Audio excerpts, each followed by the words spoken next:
Well, it's 8:30 now. We'll start the call at 8:31. Does that work? Sure.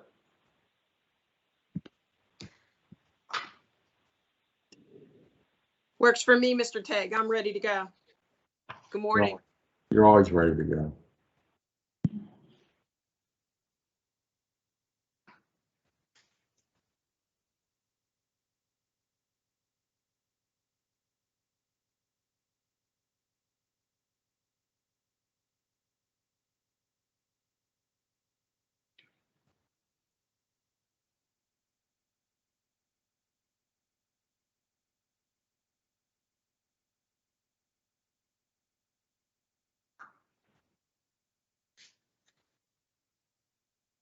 Good morning, everyone. I'd like to call the Planning and Stakeholders Relations Committee to order. The first order of business is a roll call. So the committee members to identify themselves are on the call. Ann O'Gorick. Morning. Morning. Stephanie Turman. Morning, Stephanie. Morning. John Tagg. And now I'd like a roll call of the other board members that are on the call. Michelle Smianik. Lori Mizgorski. Morning, Lori, Michelle.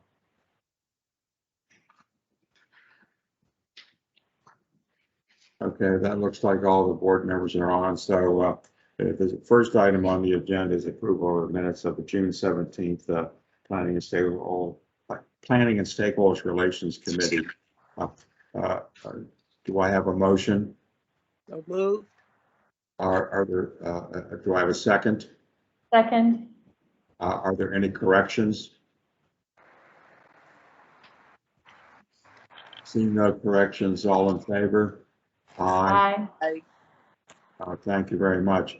Now, next up is David Hoffaker and Amy Silverman. Are you guys on the call? Yes, John. Good morning. Can you hear me? Yeah, we can hear you. Good morning, or at least I can hear you. So you're going to do a presentation on next transit long range transportation draft plan. That's correct.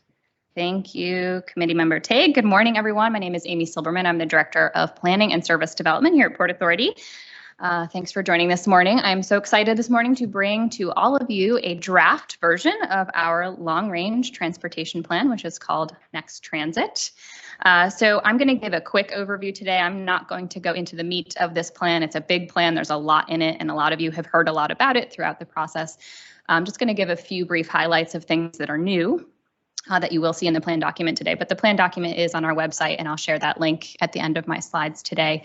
And then we do have a bunch of upcoming public meetings over the next couple of weeks. And at those points, we will be getting more into project details as we go. So starting us off here with just a brief overview and reminder for everybody of what this plan is, when we started it, and what we've been working on. So we started last summer. A little bit of pivoting after the pandemic started, and we needed to figure out how to communicate with the public virtually and in non-traditional ways for us. So we have spent the last 12 plus months through 5 phases of public input, going through lots of different information about what people think the barriers and benefits to transit are, where do people want to go, where are people actually traveling, or where were they traveling before the pandemic, and how are those travel patterns changing now with the pandemic and potentially in the future. And then starting to get into draft project, program, and policy ideas that might be included in this plan. So we did put out a draft priority list in May for the public to review and comment on. We do have some small updates to that list today that I'll highlight as we go through, and then some more project information today with the draft plan. We will be doing public engagement for the plan throughout the summer and hope to bring the final plan back to the board in September for adoption. Throughout this plan, we have had public input, even though it has been in different and non-traditional ways for us, and lots of virtual public input, and we've been very proud of that, and I'll highlight some of that as we go through here too. So as of today, as of last month when we finished our last phase of public input, we have a project website that's had about 16,000 visits to it. We have put out 2 very broad surveys with 1,700 respondents. We've had 6 rounds of 45 public meetings. All of those public meetings until a couple weeks from now have been virtual. So those were all online with about 1,300 people participating in those. And then in order to make sure we were engaging and participating with those who may not have access to online opportunities or information, we've held 37 pop-up tent events or sort of micro engagement events where we've been able to get out when conditions are safe enough for everybody to do so and really talk to community members. Throughout that process, I'll just reiterate our values, which were sort of a core focus of the beginning of this plan process, to make sure we were all aligned with what are we here to do, what is the purpose of transit in our community. And that is with a survey that all the members of the public, Port Authority's board, Port Authority staff, all participated in, include valuing accessibility, affordability, efficiency, equity, and sustainability. So those 5 words really drove our process throughout the 12 months to make sure that we are aligning all of these future ideas and thoughts with those values.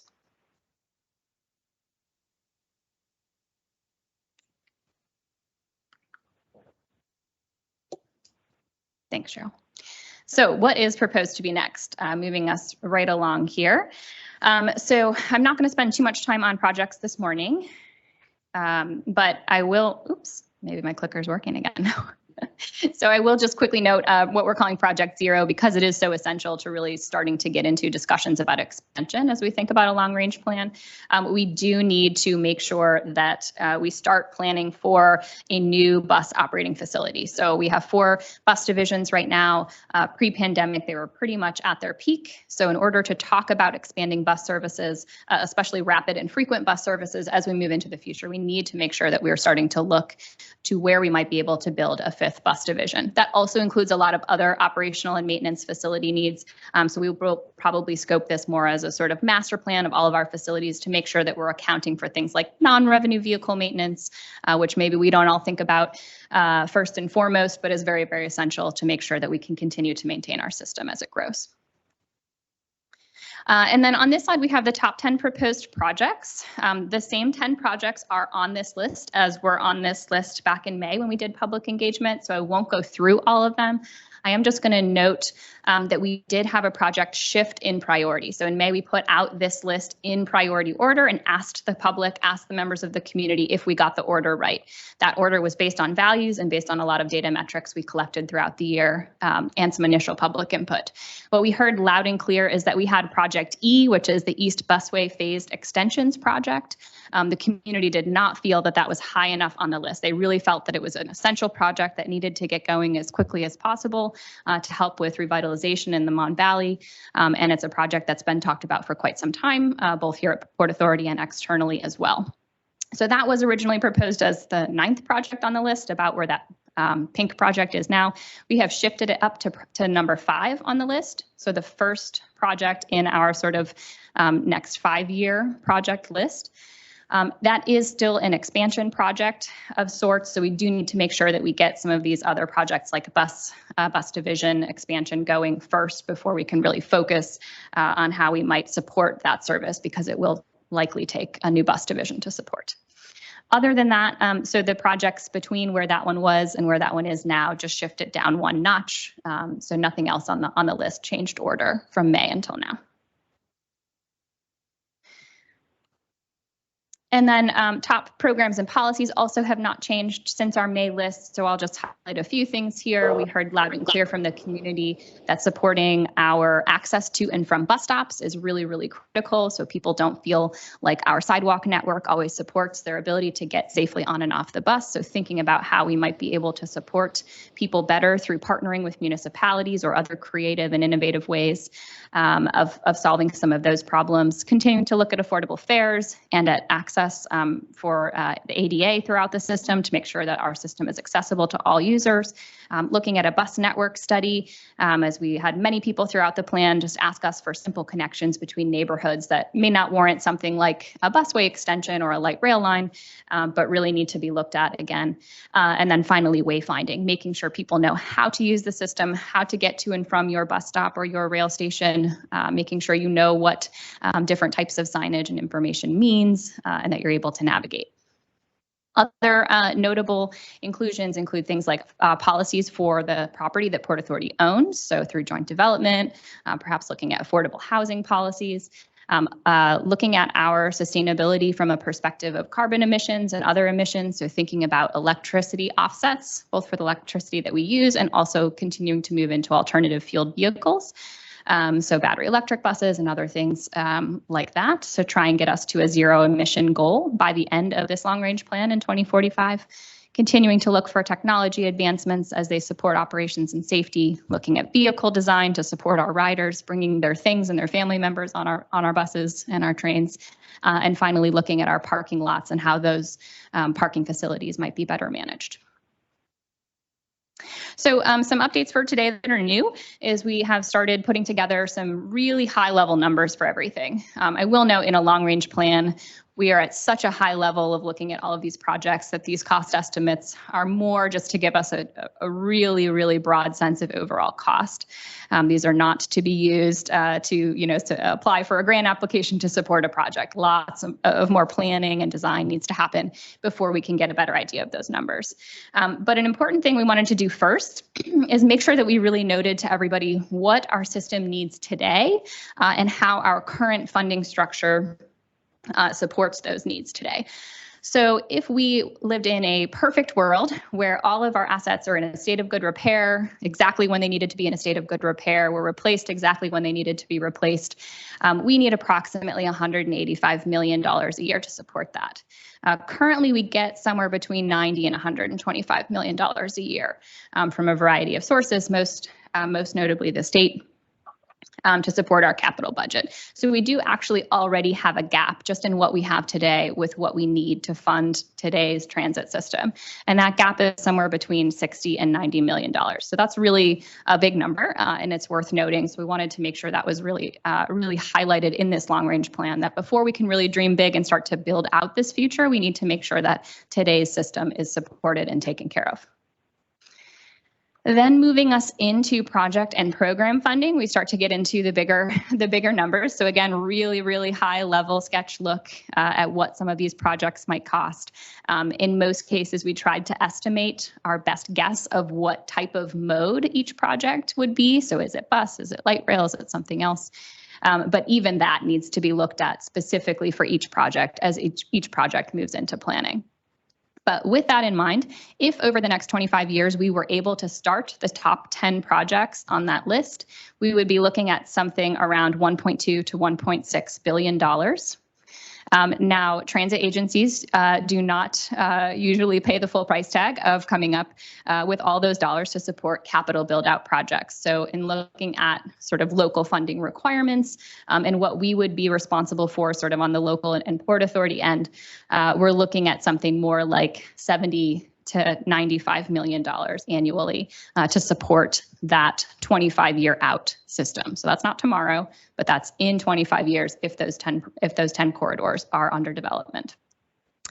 And then, so adding in the need from the prior slide, the gap that we already have with that future need for growth, we're looking at something like $130 to $185 million more in our capital budget in 25 years. To operate all of this expansion, as many of these corridors are expansion projects, not all of them, but many of them are, we will need to add, if they were all built out, approximately 25% more service to our system. So doing just some pretty basic math, that's about another $100 million or so in added operating costs to support additional staff, additional materials and supplies to operate that system every year. So what we're looking at total in 25 years, if those 10 corridors were built out, is something like $235 to $290 million more annually, or about a 50% growth over our current total budget. So 25 years from now, if this long range plan, was exactly what we end up building and exactly what we all want 25 years from now and nothing else changed, we'd be looking at a Port Authority that's about 50% bigger than it is today. So those are a lot of really big numbers. We'll go into more detail with all of that through our public meetings, and the plan document has much more detail as well for those who want to hear more and see more about specific project cost breakdowns, et cetera. So what are we doing now until we get to this finish line and adopt this plan? So we will have several opportunities for public engagement and for folks to review the plan document itself and let us know what they think about it. Did we really get it right? We sort of asked that project, did we get it right question back in May, but we're looking again, did we really get this right? Is this your plan? Is this your community's plan? So we will be hosting 2 online meetings and 2 in-person, yay, open houses. We're really excited to be back in person. So next week we have an online meeting. The following week on July 27th, we will have our first in-person open house at Shenley Plaza, which is in central Oakland. We welcome all of you to join us there. It should be really fun. We're excited to see human beings again and interact. And share lots more project information. We'll have another slightly smaller open house at Market Square with the Farmers Market in downtown, 2 days following that on the 29th. And then finally in August, we'll wrap up with one more online meeting for those who perhaps couldn't participate in July. The website for the plan has all of the meeting information, all of the details, ways to sign up. If you're going to participate in an online meeting, we do ask that you register. And the project website is nexttransit.network. So if you go to /events, that'll take you to the meeting info, and just nexttransit.network. Right now, the plan document is live right on the main page there. So you can go click through and read all 85 pages of wonderful, exciting new projects from us. So with that, that's my conclusion. Board Member Tague, turn it back over to you for any questions. I'm happy to answer. Thank you very much for the presentation. Any committee members have questions? Okay, what about additional board members? Any questions? I would suggest that the board members get involved in these final public meetings. I think it would be important to show your support for staff, but also there's a lot of things that we need to know as a board to make final decisions on the next transit plan. One thing, are there any stakeholders that have any questions of Amy?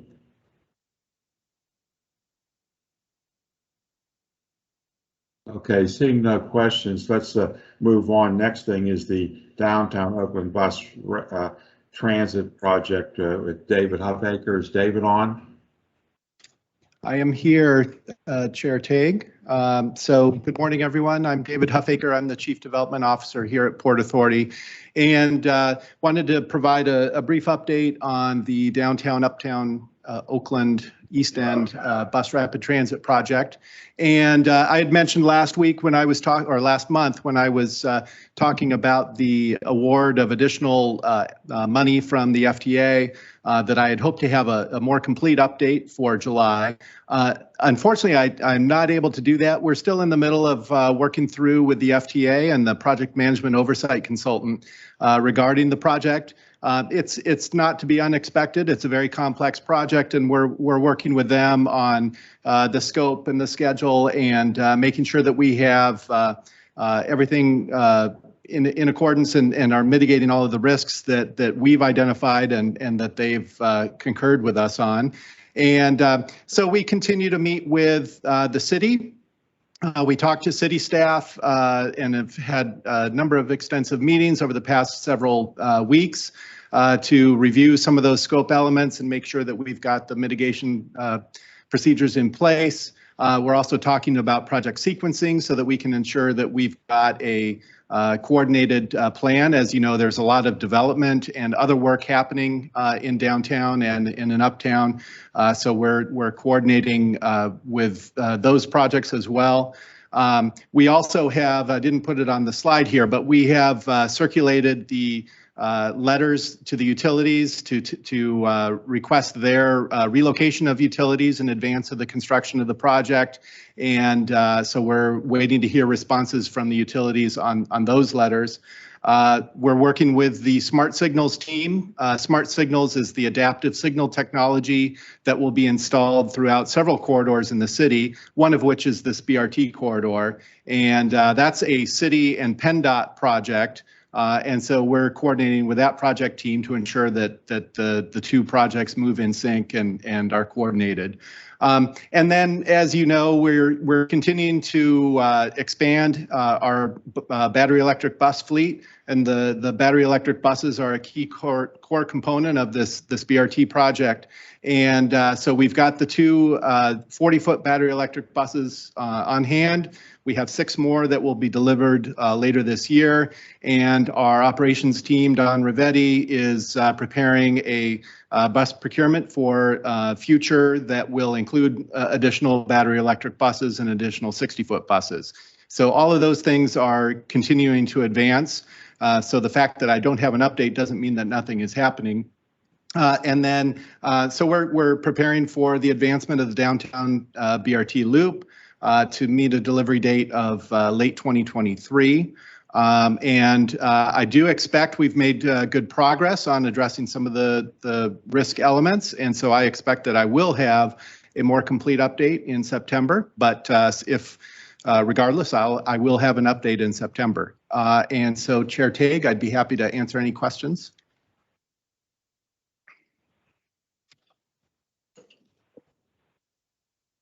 I think you might be muted, John.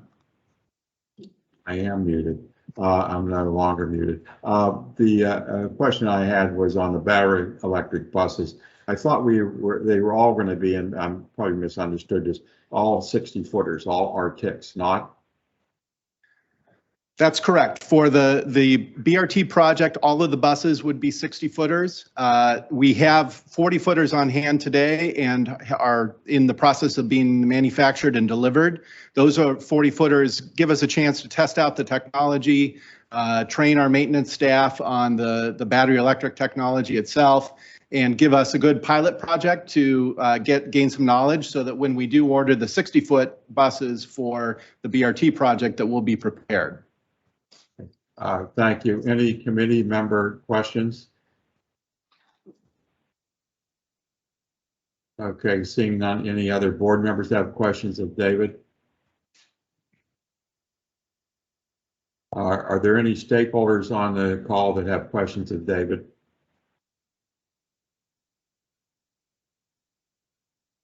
Okay, thank you. Thank you very much, David, and look forward to more information. Sure. And I'm going to turn it over to Amy Silberman for the General Planning Services contract. Oh, okay. Thank you. Because that's the proposed resolution. That's what we're talking about.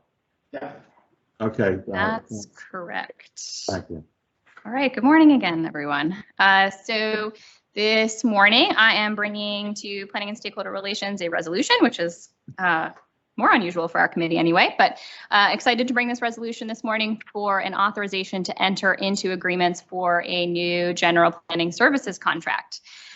So we have gone out for RFP for this and are looking this time to expand upon our last general planning services contract, which was fairly focused around place-based planning. We have broadened the contract this time to allow us to have firms to assist us with place-based planning, which includes work that our transit-oriented communities team does around station area planning or looking at new facilities, first last mile program, and looking at development support and for economic development around stations. We've broadened it now to include network planning and organizational planning.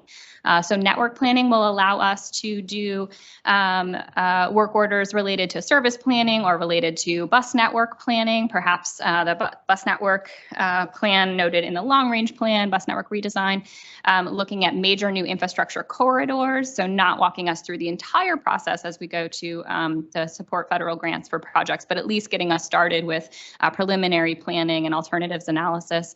And then finally, organizational planning. That's a bit broader than just our division, but including strategic planning, new programs and how we might get those going internally, financial planning, and environmental sustainability.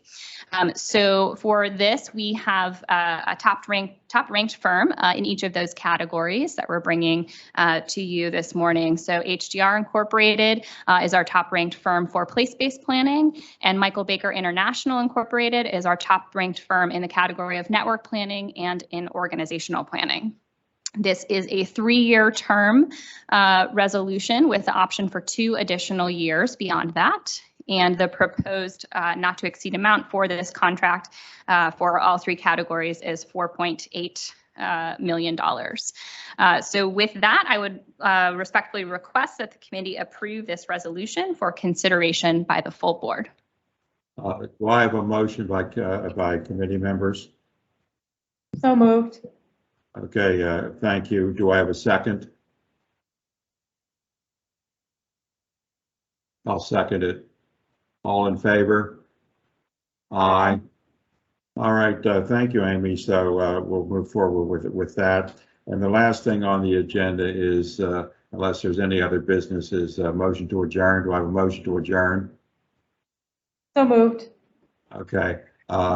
Meeting stands in adjournment until we won't have a meeting in August. We'll have our next meeting will be in September. So see you guys all then. Thank you very much, and everybody have a good day. And I think you're up next, right, Ann? Yep. Yeah, we'll just take a second to let everybody switch their packets around.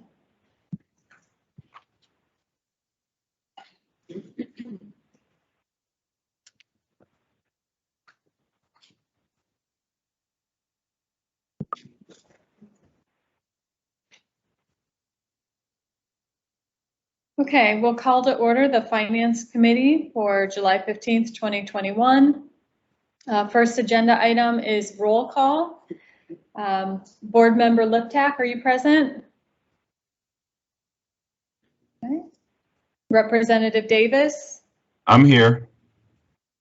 Board Member DeLon? Okay. Anybody else on the board, please announce. John Tagg. Michelle Smianik. Stephanie Turbin. Lori Mizgorski. Thank you. Okay. Our second agenda item is approval of the minutes of the June 17th, 2021 Finance Committee meeting. Does anybody have any comments or corrections? Hearing none, do I have a motion to approve? So moved. Second, all in favor say aye. Aye. Aye. Any opposed? Okay, minutes are approved. All right, our only agenda item for today is a review of the June 2021 financial statements. Pete. Good morning, Madam Chair. Slide, please. So I'm going to review the June financial results. It should be noted that these are unaudited financial results that typically for this board meeting that these financials would exclude a rather sizable year-end payroll accrual, and then also any invoices that we receive in the month of July that were actually for work performed in June. So for the month of June, our unaudited total operating income is $3.6 million below budget, primarily due to lower passenger revenues. For the fiscal year, our unaudited total income was $63.4 million below budget, once again due to the impact of the pandemic, with every revenue category currently below budget. From an expense perspective, for the month of June, we were $12.4 million below budget and $53.5 million below budget for the fiscal year. And then, as I mentioned, these are unaudited results. Next slide, please. From a subsidy perspective, for the month of June. We were 4.1 million below budget. We did invoice 18.1 million towards the CARES Act program. Currently, our unaudited operating deficit is, excuse me, I just lost the slides here. $10.6 million, I do remember that. And if I have to, I can go off of my. Pete, Joan, there's an email or something. Is that? Hey, oh, you have it there? Okay, thank you. I apologize. As I mentioned, the current total operating deficit is $10.6 million, and that's is subject to change based on those year-end audit and accounting entries. This deficit will be eliminated with additional CARES invoicing once those accounting entries are made. We've invoiced currently $105.3 million of the $141.7 million in Authority CARES Act funding, and that covers a 2-year period. As we just a reminder that we did bill about $31 million last fiscal year. When I look at from a year-over-year results standpoint, our total unaudited operating income is 44 million below last fiscal year due to the impact of the pandemic. Primarily, that was due to lower passenger revenues and also due to lower access revenue. Total unaudited expenses for fiscal 21 is approximately $10 million higher than last fiscal year due to higher wages and salaries and also employee benefits. From a subsidy perspective, we're 71.9 million higher than last fiscal year. That's due to the CARES Act invoicing. Last fiscal 2020, we didn't actually do the CARES Act invoicing until after the July board meeting because of the availability of funds. From an operating reserve perspective, we began the month at 142.6 million in operating reserves. We had cash receipts from passenger revenues and grants of about $10.3 million for the month. We had cash outflows for items such as payroll, benefits, and services of 39.5 million. So we ended the month with operating reserve levels of 113.4 million. Should be noted that this doesn't include, we're still anticipating about $11 million in state operating assistance. And that also would not include about $15 million in the CARES Act invoicing that was just done at the beginning of this week. Are there any questions? Do I have any questions of the committee or other Port Authority board members? Just curious, and this is probably in there. Some of the money, the CARES Act, is that provided to Access also? How's that work? And you might have already talked about that, but I'm not sure. I can't remember. Yes, we have used some of the CARES funding to in support of our third-party providers in Access. Thank you, Pete. Yes. Any other questions I can answer? Any other questions? Okay, thank you, Pete. Thank you, Madam Chair. All right, that concludes the Finance Committee. We'll meet again in September. Do I have a motion to adjourn? So moved. Thank you, we're adjourned.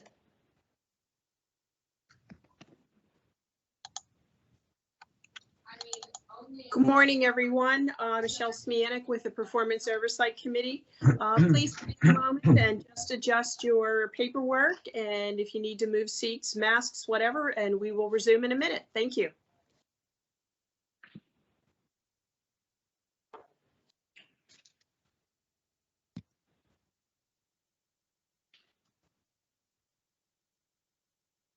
Okay, well, good morning, everyone. Performance Oversight Committee. So our first item of business this morning will be our roll call. So we're going to do a quick roll call of our committee members. Representative Austin Davis, are you with us this morning? Yep, I'm still here. Hi, good morning. Happy to see you. And See you. Representative Lori Magorski, are you with us this morning? Good morning, I am here. I can see you look beautiful in your red jacket, so that's like Oh, super. Okay, thanks. any other board members here participating with us? John Tagg. Jan Liptak. Ann O'Gorick. Stephanie Terman. Okay, great. All right, thank you, everyone. So our second item of business then would be approval of our minutes from our June 17th meeting from Performance Oversight. Do we have any corrections or additions to that? Comments? And if not, then I'm going to ask for a motion to approve. So moved. Do I have a second? Second.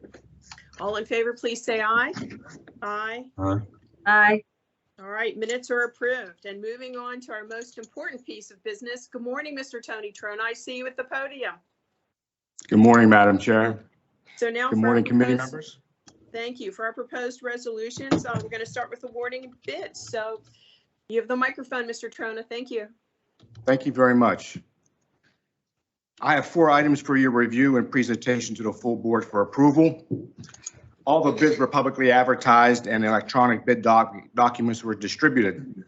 The first is printing of public timetables. 2 bids were received for the timetables for over a 4-year period. It's our recommendation that the contract be awarded to the low responsive bidder, which was Nepper Press, estimated amount of $1,280,252 over a 4-year period. This price represents a 0.3% increase from the previous contracted price for these items 4 years ago. Number 2 is solid waste removal and disposal. 3 bids were received for this removal and disposal over a 3-year period. It's our recommendation that the contract be awarded to Republic Service, estimated amount of $911,148.48 over a 3-year period. This price represents a 29% increase over the previous contracted price for this service 3 years ago. Number 3, remanufactured exchange turbochargers. 2 firms accepted the invitation. 2 bids were received for these turbochargers for the coaches fleet over a 2-year period. It's our recommendation that the contract be awarded to Cummins Inc. in the amount of $598,395.62. This price represents a 6% increase over the previous contracted price of these items 3 years ago. Number 4 is portable toilet rental service. 3 firms accepted the invitation. 3 bids were received for this contract over a 3-year period. This price represents a 26% increase from the previous contracted price for these services 3 years ago. That concludes my report. Any questions? I have no questions for you, Mr. Trona. Do any of our committee members have questions for Mr. Trona on these 4 items? No. No, I don't have any questions. Just a comment that that's some significant increases in waste removal and the portable toilet rental. But I suppose that's probably a labor issue with wages increases, or maybe they can't get enough people to work, that those prices have gone up.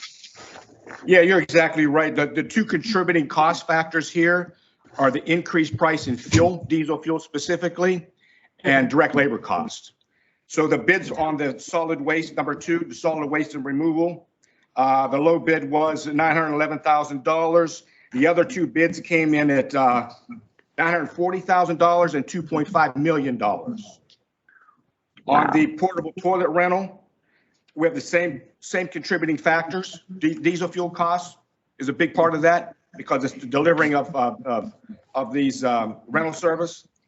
The other prices were $121,000, $122,000. So our low bid price was actually formed into the new market price for these items, even though there's a significant increase. Okay, thank you. Thank you, You're Mr. Trona. Thanks, welcome. Representative Mogorski, for asking those questions. I had a very similar one. To see those numbers, yes, definitely a significant increase, and it's good to know why. So thank you on that. Any of our board members have a question for Mr. Trona on any of those 4 items?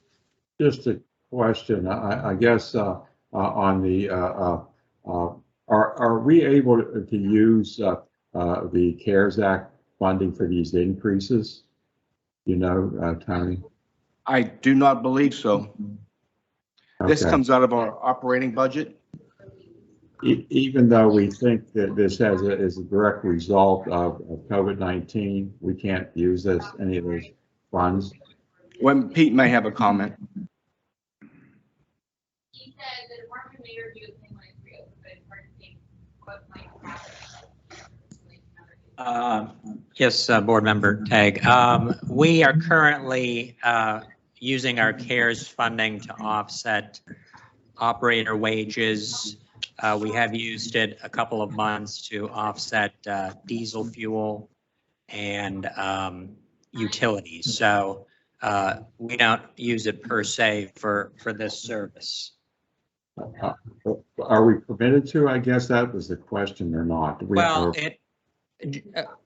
basically from a high level standpoint, if this causes our expenses to increase and our revenues are less, CARES Act and the subsequent grant funding is being used to cover that differential. So, but in terms of like the actual invoice, we're not putting in a service like this as a reimbursable expense, but indirectly, if things like this add to the differential between our revenues and our expenses, we're getting coverage. So I don't know if that entirely answers your question, but we're not necessarily putting these services on our invoice. It's for the most part operator wages, diesel fuel in a few cases, and utilities. Okay, yeah, thanks. Yep. Any other questions? If not, I would ask for a motion to move this forward to the full board for next Friday, please. So moved. And I'll Second. very good. All in favor, please say aye. Aye. Aye. Aye. Any opposed? Okay, motion carries. Thank you, Mr. Trona. Moving on to item B of our proposed resolutions, authorization to enter into easements and related right-of-way agreements with the Pennsylvania Turnpike Commission. Mr. Mike Setra. Good morning, Mike. Good to see you.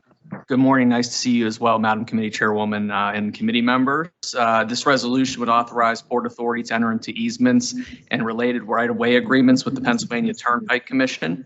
Port Authority owns and operates a 440-space park and ride lot known as the Large Park and Ride Lot, located near the intersection of State Route 51 and Route 43 in the borough of Jefferson Hills. We acquired the lot from the Turnpike Commission in 2001, and as part of the conveyance, the Turnpike retained ownership and maintenance responsibility for a stormwater detention pond located adjacent to the lot. The Turnpike is now in the process of completing the final of 4 Monfayette Expressway projects that would provide a 4-lane limited access expressway from I-68 in West Virginia to I-376 in Monroeville. The first section of this project to be constructed will be an 8-mile stretch south of the Monongahela River between Route 51 and Jefferson Hills and Route 837 in Duquesne. In order to complete this portion of the project, the Turnpike requires various easements and rights of way from Port Authority over and on portions of the Large Park and Ride Lot so they can expand, upgrade, access, and maintain post-construction the stormwater detention pond located adjacent to the lot. And I'll try to pull up an aerial view here to show members. So a rare visual from the legal department here, but as you'll see here on this slide, this is an aerial view of the Large Park and Ride Lot. And we have highlighted here the various rights-of-way needed, including a temporary construction easement in yellow, private access easement, which is basically for maintenance vehicles, the Turnpike Commission maintenance vehicles to get in and out of the area to maintain the pond. and a drainage easement there in blue, along with a little bit of surrounding right-of-way. Just that will be where the pond will be expanded a bit and upgraded. Our operations, engineering, planning, legal, and real estate teams have reviewed the proposed. Thank you. Have reviewed the proposed right-of-way acquisitions, and we've determined they will not adversely affect our lot operations in any manner. We won't lose any spaces. There won't be any effects on how our buses get in and out of the lot or our patrons get in and out of the lot. And there will also be the additional benefit of the increasing of the stormwater detention ponds functionality and ability to respond to storm events and water runoff. So with all that being said, and subject to any member questions, I would respectfully request that Performance Oversight recommend this resolution to the full board for approval. Thank you, Mike. Any questions from our committee members for Mr. Setra? Hearing none. Any questions from our board members for Mr. Setra? If not, hearing no questions, could I have a motion to move this forward to the full board next Friday? So moved. Second. All in favor, please say aye. Aye. Aye. Aye. Any opposed? Motion carries to full board. Thank you for that. Thanks, Mr. Setra. Thank you. Thank you. Moving forward to items C on our agenda, authorization to amend agreement with AECom Technical Services Incorporated for Bus Rapid Transit Phase 3 engineering services. Mr. Greg O'Hare, good morning. How are you? Good morning, Madam Chair. So this resolution's authorization to extend the agreement to provide bus rapid transit service, project management and engineering services. The board originally passed the resolution in July 2018 for an agreement with AECom Technical Services for an initial 3-year term and the 2-year options. The agreement initial term will end in September 2021. This resolution would exercise the Port Authority option years to extend the agreement term through September 2023. This would cover the total not to exceed by $14 million. I apologize, increase the total not to exceed by $14 million to support the FTA readiness review process, support completion of final design, and provide engineering support during the construction period. I respectfully request the committee recommend the resolution to move to the full board for consideration.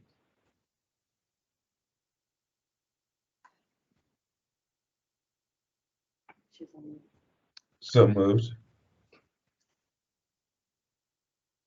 Michelle, you're on mute. Thank you. Any questions from our committee members? Okay, hearing none. Austin, I'm going to take that as a motion to move forward. Lori, could I have a second, please? Second. All in favor, please say aye. Aye. Aye.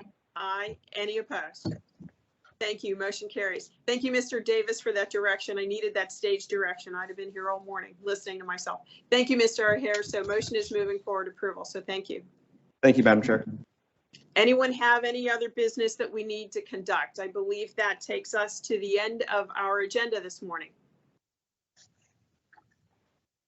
All right, then I would call for a motion to adjourn. I'll be happy to make that motion. So Do I have a moved. second? Very good. Our committee stands adjourned until September. Thank you, everyone. And we do have, I believe, another meeting coming up. Thanks, everyone. Thanks, Michelle. Hello, everyone. It's Jen. So we're going to begin the technology committee. So it's the Jen and Lori show. So we'll get started. First, I'd like to ask for a motion to approve minutes from the June 17th technology committee meeting. Lori, may I have a motion? So moved. And I'll second that. All those in favor? Aye. Aye. Aye. Okay, good. Now we can move forward to the next. So now we have some proposed resolution. The first batch is going to be with Tony. We have some bids to award. Tony, where's yours? Sorry, I forgot. Good morning. Thank you.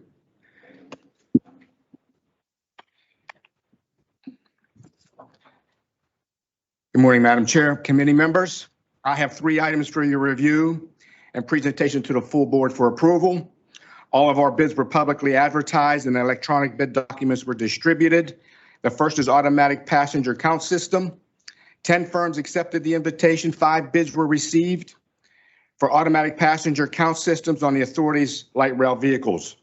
It's our recommendation that the contract be awarded to the low bidder, which was Dialect Systems, in the amount of $995,687.70.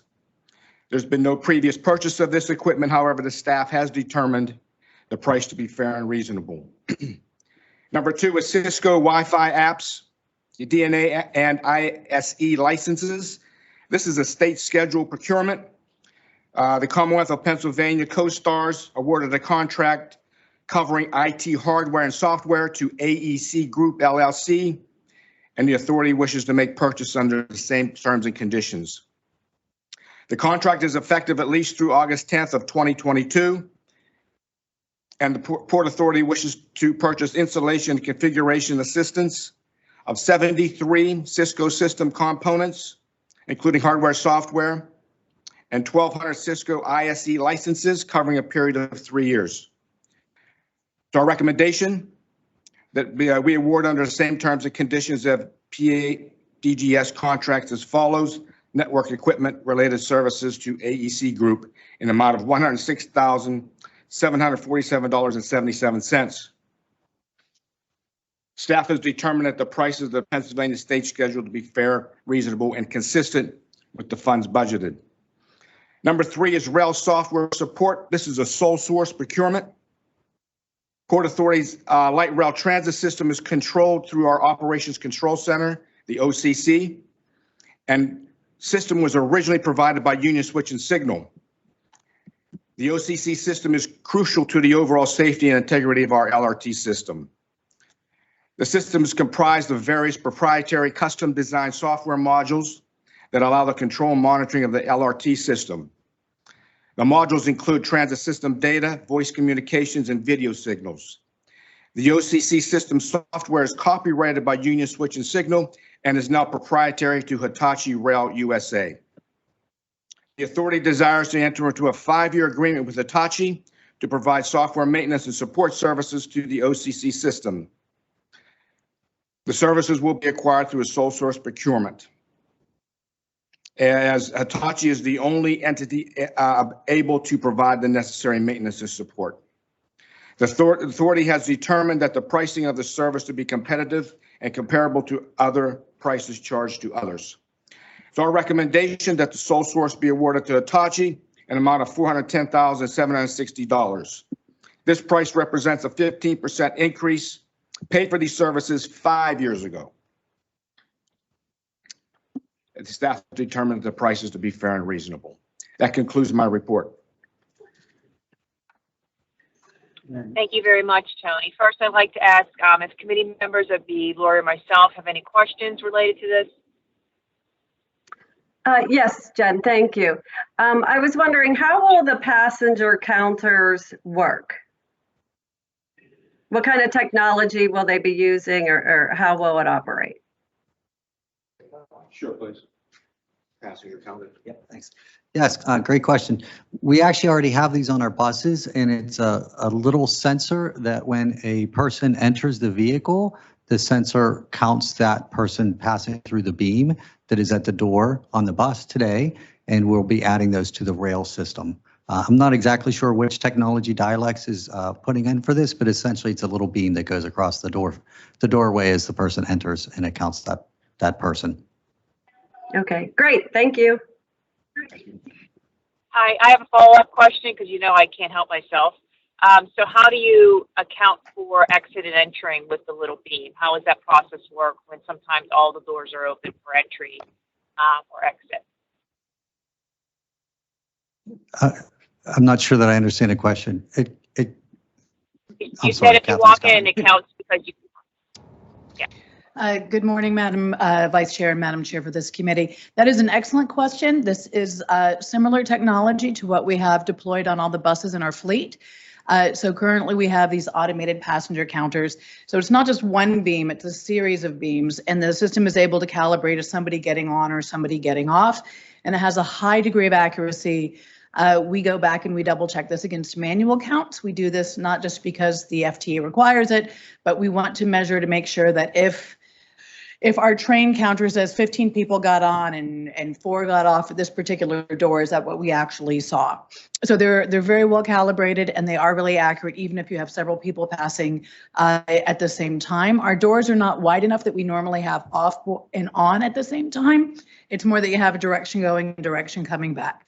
And we can get you more information if you are interested in that. It's pretty standard technology throughout the transit industry. And this will greatly help us with the accuracy of how many folks are getting off and on at which stations. Right now, we rely on visual counts combined with what we're getting at the fare box. But again, we've got a combination on the rail with fare boxes on the vehicle. We have off-board fare collection where people are tapping. So we're looking forward to this better data set. I think this is excellent. I'm very thankful that you gave me that explanation. Is there any additional members of the board who have any questions that are on the line? Seeing none, I'll ask for a motion for approval. So moved. And I'll second that. All those in favor say aye. Aye. Aye. Opposed? Motion. All right, let's move on to our next item on the agenda. I believe we have Ellie. Are you coming up now? Yes, I'm just going to do a quick introduction because I have to hog the mic when I can. Well, you know what? You do that all the time, but we love you, so you can. Thanks.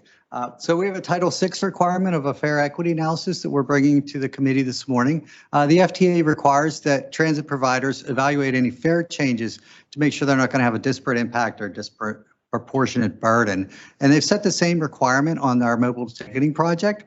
So what we've done is over the past spring of 2021, we've gathered data on our customer base on how they use smartphone and banking credit card capabilities. So Ellie's going to take us through the analysis that she has done on this as we prepare a Title VI analysis. Thank you. Welcome, Ellie. We look forward to your presentation. I did, briefly review it, and I found it quite interesting. But please go ahead.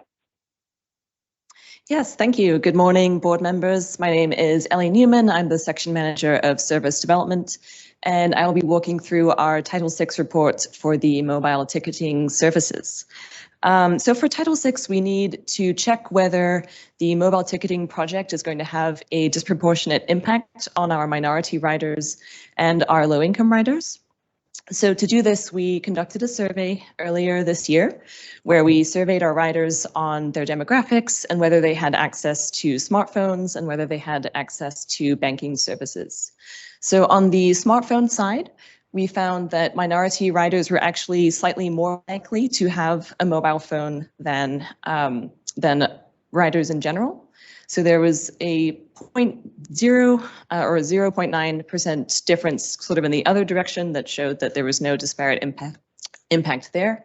And low-income riders, 9.1% of low-income riders said that they did not have access to a smartphone versus 5.1% of all riders. So there was a difference there, but not large enough to cause a disparate impact according to our Title VI threshold. On the banking service access side of things, we found that the numbers were fairly comparable. So minority riders said 3.6% of them said they did not have access to banking services versus 2.7% of total riders. So again, a fairly small difference, less than 1%. So no disparate impact there. Low income scored almost exactly the same. So it was 3.5% versus 2.7% of all riders. So again, no adverse impacts were found. We also took the chance to do a pilot analysis using data from our pilot project. So since March of this year, we've been piloting the mobile ticket services through people that signed up kind of voluntarily to test it out. And it was a fairly small sample, so we didn't really want to take, as gospel truth that that this is representative. But we found that of people that use the mobile ticketing services, they actually scored pretty similar in terms of what routes they're riding. So on our routes that serve minority areas and low-income areas, for both of these, we found that mobile ticket usage comprised 0.13% of all riders, and on all routes, it was 0.14.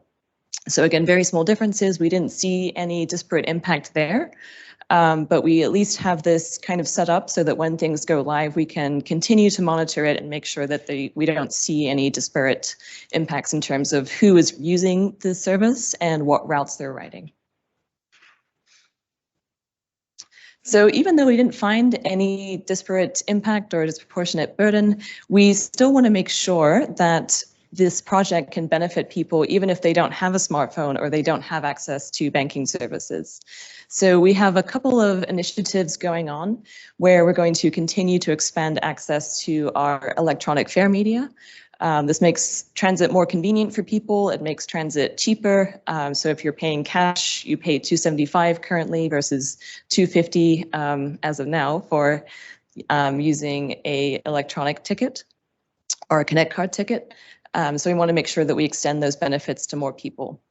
So when we started this mobile ticketing project, we actually wrote directly into the RFP that we wanted the chosen vendor to work with us to provide printed tickets that would be easier to expand to areas that don't currently have it. So we have been working with them. We're very excited to see all the different capabilities that they offer. And basically using mobile ticketing as a print ticket option would allow somebody to go to their local chain store, their local independent store. And as long as they sign up with us, they would be able to hand somebody cash at the store and have them print a ticket for them. And this is a much more kind of lightweight infrastructure requirements than our Connect Card TVM machines or the sales operations terminals that we are currently using today. So that's going along well. We also have been doing an internal working group called Fair Choices. This started earlier this year as well. And we did a GIS analysis where we kind of layered together where our service watershed is, what communities are more low income or more minorities than average, and if they are currently covered with a 0.5 mile walk to a fair purchase location. So this is the map that you're seeing right here. And in red, we've circled neighborhoods that do have a higher proportion of low income or minority riders, but don't currently have easy access to fair products. So we're working hard to identify stores that we could partner with to extend these benefits. And the areas that we've circled in purple already have a site secured. So the ones we've secured are the Hill District and McKeesport.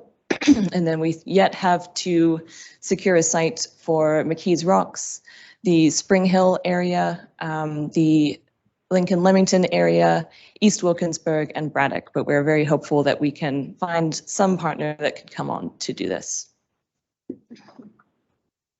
So at this point, I'd like to summarize the findings and bring this for a resolution.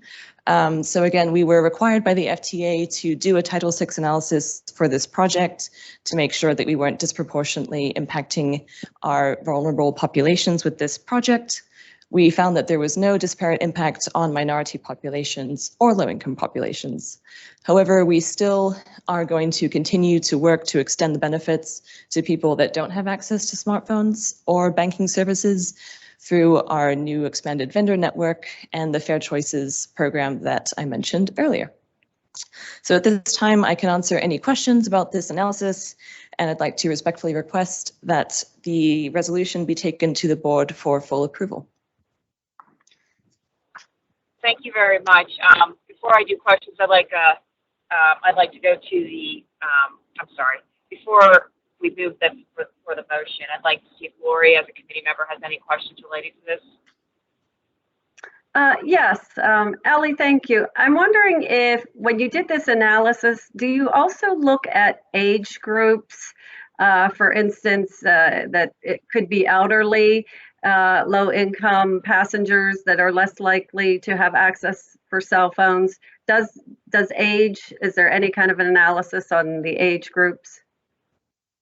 Yeah, that's a great question. So when we did our survey, we did ask about age, and we did find a correlation between older adults being less likely to have smartphones, and that does kind of correlate with low-income populations as well.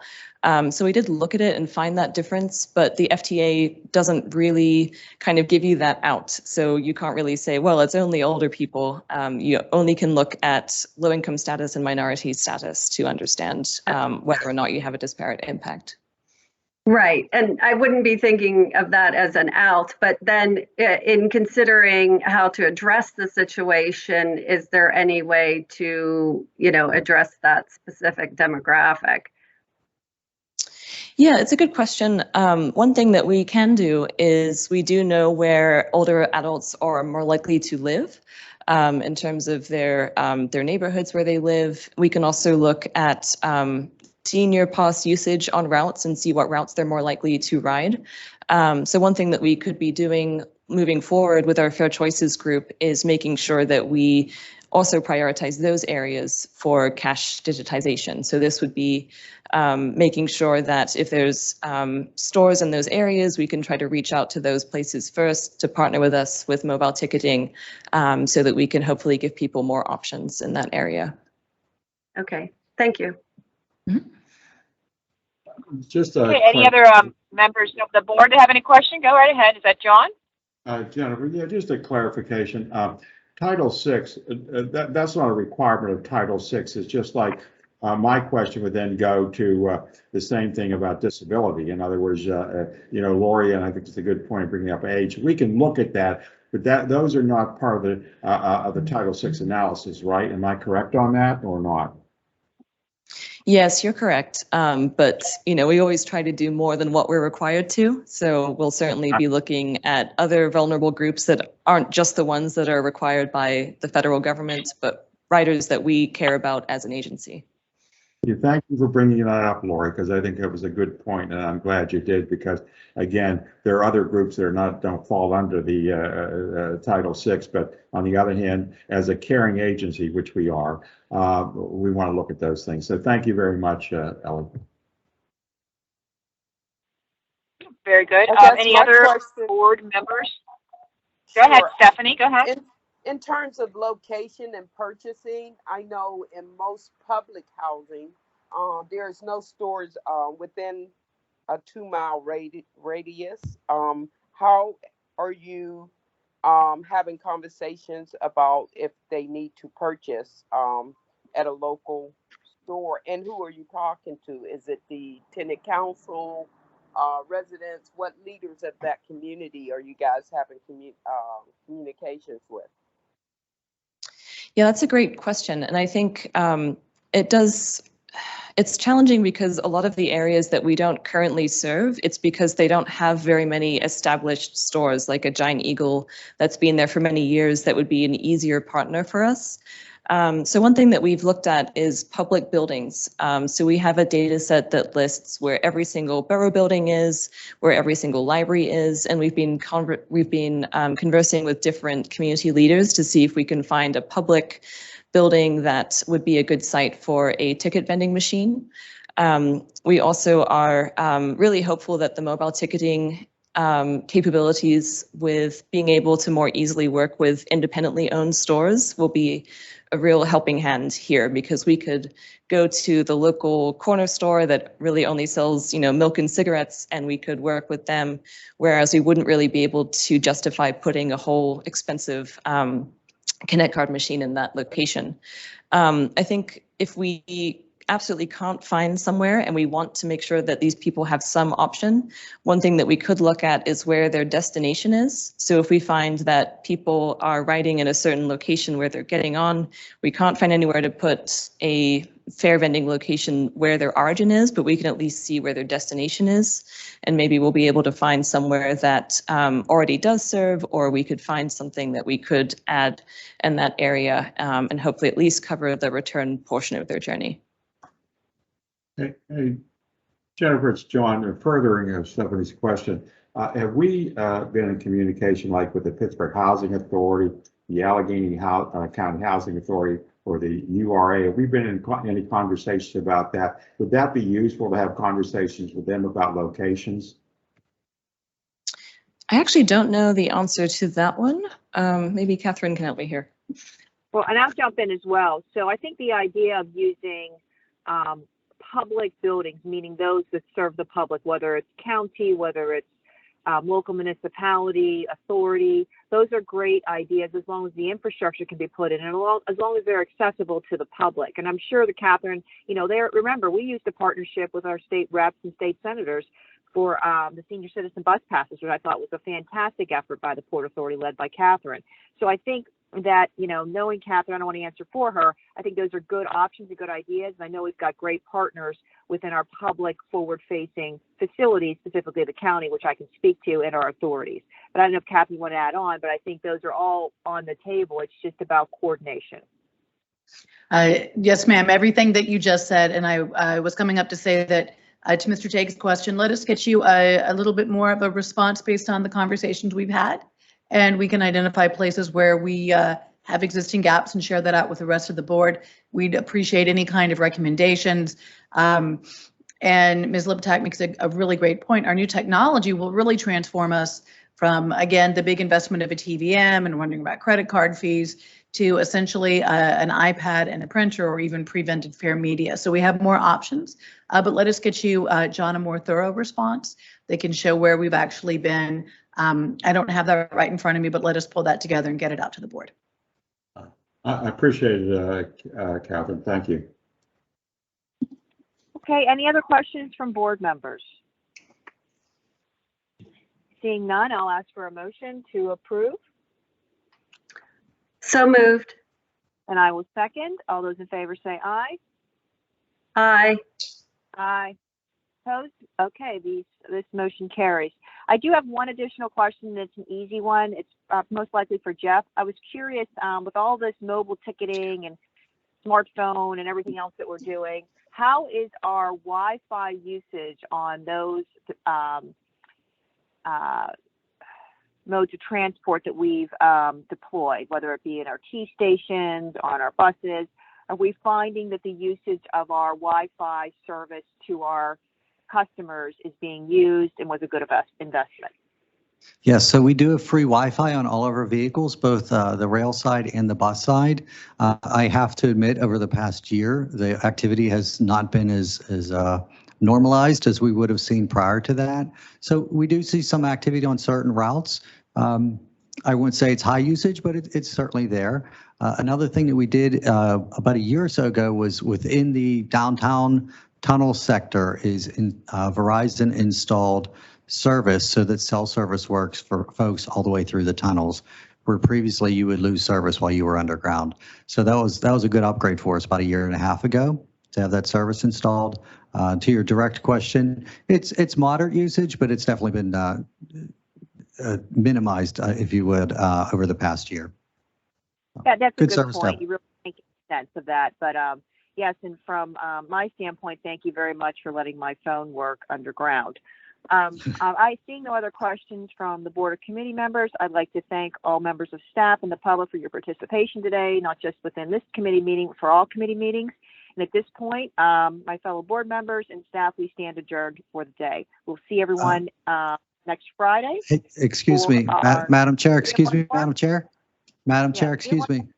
We actually have another agenda item still. We do? Where's it at? I didn't see that on the agenda. So we're not adjourned. We're not adjourned. Where's the other agenda item? I saw Ellie. Where's the last one? Oh, we have a fleet management from Dawn. Oh, Dawn, I'm sorry. Dawn, it's all good.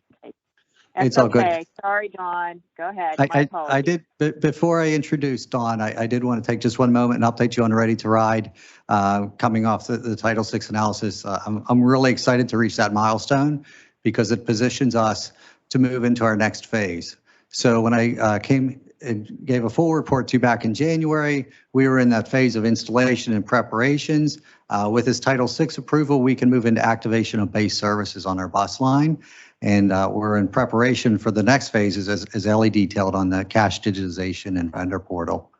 So we've had some good progress the last 6 months with the Title VI analysis being done, the pilot on the buses, a lot of work on the rail side, really complicated getting the certifications and getting the vehicle installation done. So we're working through those, no timeline yet. And we're getting a lot of prep done on the retail vendor network where we needed legal templates and some software development done. So we're getting some good progress, and that really positions us for the next step. So we'll be doing a soft launch really pretty soon here now with the Title VI approval of Ready to Ride and transit on our bus lines. So we'll be opening this up for anyone who's using our service on the bus lines to be able to use Ready to Ride or the transit app. And then as we move forward, we'll finish up the rail lines and activate those with the incline and get the retailer network activated. So that was just a really quick update. So what I wanted to do is now introduce Don Ravetti. He's our Chief Operating Officer of Maintenance. And he came to the senior team about a month and a half ago and presented some information on how the maintenance team is now using data to really optimize and put some more efficiencies in. And we were so excited. We said, Don, you have to share this wider because this is stuff people really need to know. So with no further ado, Don Ravetti, Chief Operating Officer of Maintenance. Thank you, Don. Please begin your presentation, and I apologize that I tried to skip over you. That's my bad. Guys, please welcome. No worries. Thank you. No worries. Thank you and good morning, Madam Committee Chair and board members. Recently, we implemented our first long-term maintenance plan. One aspect of the plan included revising key performance indicators. Today, I'd like to share the progress in 3 of these areas with the Technology Committee, since many of these improvements were data-driven from both technology on the vehicle and supporting software. First area we took a deeper dive into to improve, excuse me, were our miles between road failures. Our past practices were reactive instead of proactive. We really just looked at the information at the end of the month to see where we stood. It was hard to forecast where we would land.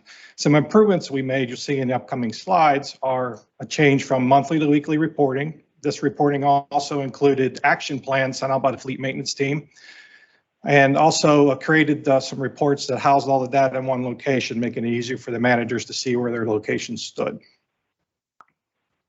First aspect of that was we took a look, something we didn't generally dig deep into before, were pre-departure failures.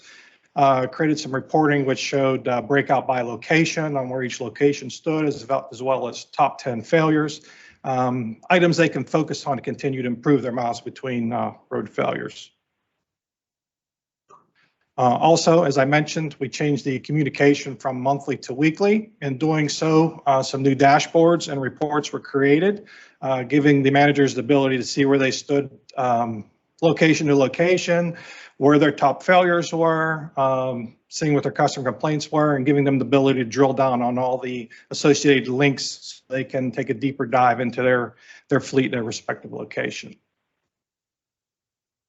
On that note, we took a higher level look at it as well, looking at it holistically from the system wide. This is on the bus side, looking at where we stood on miles between road failures. This was June's numbers. We were at 14,000, a decent number. We also show where we stand customer complaints wise, and then where our incidents were throughout the month, breaking them down into what the higher ranking ones were to help drill down. Is there a fleet issue? Maybe one garage didn't see this, so we look at it and say, okay, well, what's was seen in different locations to help them assist in making the fleet more reliable and improving the mileage. A new tool we implemented earlier this year as well is forecasting. We're able to do that by changing from the monthly to the weekly reporting. So the weekly reporting goes out, and if we start to see a division dip, just use Collier here as an example, say week to week, we start to forecast out to see, was that a 1 week blip, or is that something that's trending in the wrong way? We really need to take a deeper dive before the end of the month to help correct these issues. We tested this for about 3 months. Each of them stayed within the 95% confident bound, showing the forecasting helped keep the division on track. So this new report and improvement helped. Just similarly, I know there's a lot of data on this slide. It's really hard to read on the screen. It's just really to show that we took the same implementations that we did on the bus side and we carried them over to the rail side, keeping maintenance uniform as best as possible in both modes of transportation. So they also have a dashboard. They can see where they stand by failure, by route, This actually includes direction to travel for them. They can drill down on all those associated links to take a deeper dive to help improve their numbers and continue to grow out there as well. Second aspect we've taken a look at in focusing on the KPIs are our actual KPI reports. I'm just going to touch on this briefly. This is actually an old sheet. This was in effect for probably 15 years. The garage managers would update this themselves. They would actually email it to the fleet department. The fleet would have to compile the information, pull it from the spreadsheets to do any kind of deeper dive into it and dig into the analysis. It was difficult to compare division to division. It was also difficult to compare, in this instance, West Mifflin week to week, because we had to dig out emails and compare the information. So new reporting we just rolled out. This is the new format. We changed some things here, and what we did was, this is one report that each location can get to. It's in a shared drive. The top portion is the same. It includes those same indicators that we need to track for reporting, state inspection, PMs, all that sort of thing. Managers only populate the highlighted cells. We also included on this form locational indicators, so now they also get to see where they stand with their miles between, customer complaints, and other associated PMs. One thing you can't see on this slide, there just wasn't enough room, you wouldn't be able to read it. There's a third section below where we also track all the division's campaigns. So something like when we did the Braille tag campaign on all the fleet, they would see how many vehicles they had remaining left and where they stood in that campaign to help get that closed out, just to help keep those processes moving along. We just rolled this out at the beginning of fiscal year, so this July, we're going to roll it out to the rail center next. Now, one of the improvements in changing to this new reporting format is now we can create this dashboard. We can take a higher level look at it. We can, as I mentioned, we can compare against divisions. We can take Collier week to week by pulling from one report. We can also take Collier, compare it to East Liberty or West Mifflin, see where the divisions stand, who needs help, who needs improvement, or who's just doing a stellar job. Third area I'd like to talk about today is how we've been looking at data to enhance the customer experience. This first slide is actually a pretty broad slide. It covers 14 months. That's intentional. We went back to, we always looked at customer complaints, but we took a deeper dive when COVID hit beginning of last March. So at that time, we started looking at how the complaints fell, were they on the increase, and how they panned out. So the graph on the left is just the piece of maintenance complaints in the whole system, and then digging them and drilling them down into where they cleanliness, where they heating and cooling, they're all on there. We can drill down to see which divisions are having the higher number of complaints, and how do we address that, and where they were system-wide. Subsequently, when we changed the miles between road failure reporting from monthly to weekly, we started instituting this report also. So the garages also now see this monthly and weekly. Now, yes, they enter their customer complaint, but when they receive this report, they can drill down on vehicles. They can see if they have a repeater, if the complaints seem to be hitting a specific route. They can see where their higher failures are, as well as, is there a possibility it's a certain time of the day. Just breaking it out and providing them more info to help improve as we move forward. So taking a look at all that data, I wanted to take a look back to see how did these new reports, taking a deeper dive into that, how did that help us? Did it improve us? How did COVID impact us? So we look back several years. Obviously, COVID hit in 2020. That's also when we started taking a deeper dive in the reporting. Changed some of this reporting from monthly to weekly. As you can see, we started to trend down. The complaints by division started to reduce. All the way into this year. Yes, we're halfway through this year, so there's an asterisk there, but we continue to trend in the correct direction. So that made us look and say, okay, were customer complaints down? Because unfortunately, ridership was down. So we drilled deeper and we started to look, what were our complaints per capita? What were they per rider? So I'm not going to run through all the slides. This gives a 12-month snapshot versus the previous year. There were obviously some hiccups. I'll note one in the back in the fall around the holidays when the COVID surge hit in the area. Obviously, there were rising complaints, but then it shows how we addressed them, corrected them moving forward, and brought those back into line. And then overall, just jump to the bottom line of the graph. June of 21, we were about 173,000 riders per complaint versus about 134 June of last year during a higher part of the pandemic. So drilling the data, analyzing and better sharing with the garages shows that we are making some improvements. I just wanted to share that with the committee and the board. One thing I started to add, I just wasn't able to get to today because it really started to snowball.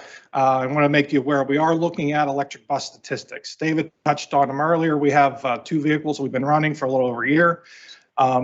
We're starting to dig into what's the energy consumption by route. We started to run those on different routes. What energy consumption from heat in the wintertime. So we're gathering all that info and we can share that in the future. And tying to that also, a little farther down the road, we're going to look at fleet maintenance costing. Ties to electric bus. How does the 40-foot electric compare to a 40-foot diesel? How does a 40-foot diesel compare to a 60-foot diesel? Is there a certain age of fleet, 2015 versus 2018 vintage, that we need to analyze because the costs are a little bit higher? So these are projects that we're using the data and the information and all these new reporting tools to help move into the future. If there are any questions, that concludes my presentation. Thank you very much. That was a very good presentation, and I do appreciate the use of technology by our maintenance crew to help us better understand not only how our vehicles function and the maintenance of thereof, but also to handle customer inquiries and possible complaints. So I'll ask board members, first committee members, if you have any questions related to the presentation. No, I don't have any questions. Oops, sorry. Okay, thank you. Board members, John, I thought I could hear you. Do you have a question about this, John? Yeah, my question goes to the evaluations that are done. How is access tied into this? Do we do? I'm not sure. I thought that was part of the service planning or service access. Can you address any of that or any type of ADA things you're seeing, trends or anything? Can you address that, or do you address it? All of the customer complaints that I mentioned in my slides, board member Tag, were maintenance rated on our fleet. So just the fleet that we operate, not necessarily access. We do address ADA complaints if there's an issue with the wheelchair, maybe a ramp that wasn't functioning properly. We will address those complaints, so they are handled as they occur, but not specifically drilling into the access portion. No, sir. Okay, thanks. I was just curious because, as I've always said, access is part of our system, and how that operates is important, obviously, for people with disabilities, but not just for people with disabilities, for seniors and also. So I think it's important for us to maybe take a look at that if we could, Dawn. I don't know what Catherine's comments are on it, but go ahead, Mike. Sorry. Good morning, Mr. Tag and committee members. I just wanted to chime in briefly just to note, we do have similar performance metrics, for the carriers via our access contract. We don't do that directly via our forces like Don's reporting on here, but we track similarly, and they have performance standards they have to meet as far as vehicle availability, miles between road failure, et cetera. So it's being done, but through the contract itself. Well, I guess my question is really how would the board stay informed on that? I think we could review that, Mr. Tag, and get back to you with some additional information. I appreciate that, Mike. Thank you very much, Don. And I just wanted to chime in, excellent presentation, and I'm glad we're using technology in this. So it's going to be interesting how the future goes with this, but kudos to you, Don, and your team. Thank you, board member Tag. As Jeffrey mentioned, I shared this with the group and realized that it was time to update the board and share this information with you as well. Okay, thank you, Mr. Tag, for your questions, which are very good, and your positive comments towards the staff. And, look at me, I was the one that tried to not have this presentation because I couldn't read the agenda properly. So very good. Is there any other member of the board who has any questions regarding this presentation? Seeing none, I will like to again thank everyone for participating today, staff and board members on our committee meetings. We'll see you next Friday for our full board meeting, and our committees will reconvene in September, unless I'm wrong and Jeff corrects me again, but the meeting is not over. Jeff, am I right? We good to go? We are ready to adjourn. Okay, all committees stand adjourned, and I thank everyone for your participation today. Stay safe and well. Goodbye. Thanks, everyone. Thanks, Thank everyone. you. Great meeting. Bye-bye. Thank you all.